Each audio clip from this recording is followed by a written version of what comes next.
The single player mode in Star Wars Battlefront 2 is a big deal for a lot of the players. For me, it's all about the campaign. Now obviously this didn't all go as promised.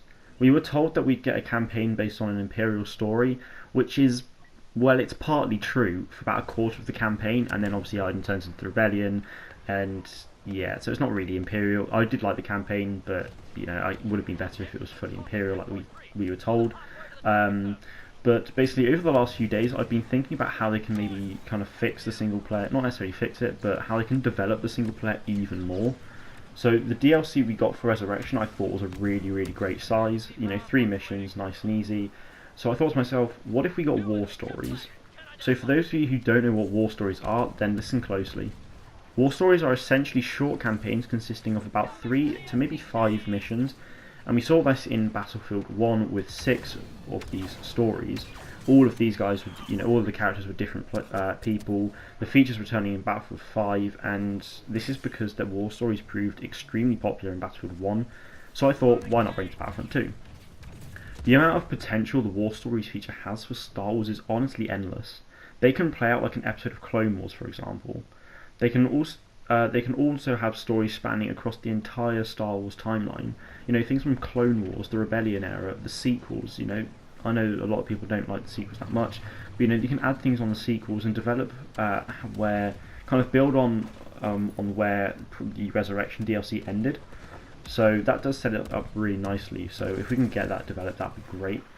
So war stories from Battlefront 2 can, you know, it can be based on our favourite characters, telling us old untold stories from their life, or just introduce us to characters, you know, to new characters in the universe actually who kind of played a key role in an event that may have happened that we kind of didn't necessarily see. So one example I thought for you guys is to have a story involving Captain Gregor.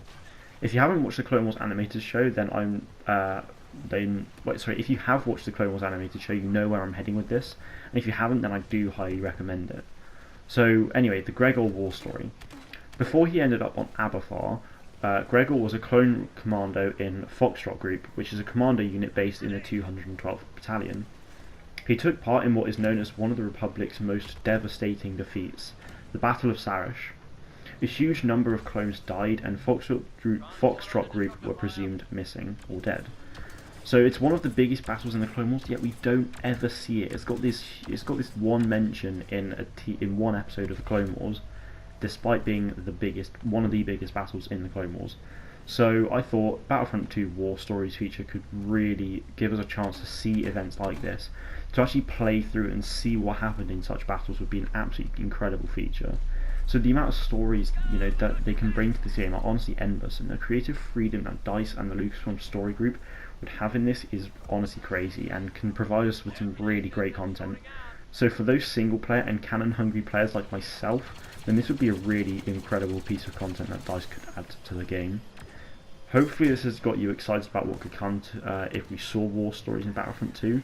Personally, I would love this, so let me know guys in the comments below if you would like to see war stories added to Star Wars Battlefront 2, and kind of what stories you'd actually like to see if they were added. Obviously this is all speculation, none of this has come into the game. Hopefully it will in the future, I don't know, but I guess we'll have to wait and see. But that's everything from me, so hopefully you guys did enjoy, and if you did, then don't forget to leave a like and subscribe to the channel if you haven't done so already, and as always, may the Force be with you.